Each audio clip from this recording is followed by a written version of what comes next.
ఎదురింటి ఆమెమో అరిసెలు వండుకుంది, పక్కింటి వాళ్ళువేమో చక్రాలు వండుకున్నారు.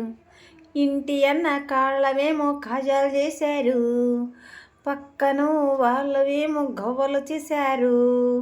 నా ఇంట్లో ఏమో కజ్జికాయలే, ఇంకా ఎప్పుడండి పండ బిగును అయ్యింది.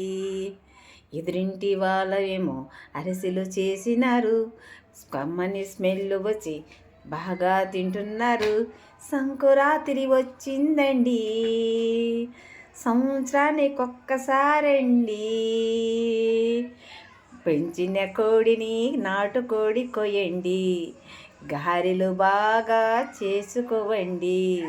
నాటుకోడు పులుసు ముక్క తింటుంటే దాని వెదురు ముందు బాటలు పెట్టుకొని గారి తింటుంటే దాని స్టైల్ ఏమో ఆహా భలే ఉంటుంది. చూసేవాళ్ళకి బాగా ఇదిగా ఉంటుంది. సంకురాత్రి మళ్ళా జరగాలండి, మళ్ళీ మళ్ళీ చేసుకొని బాగా ఉండాలండి. అందరికీ హాయ్.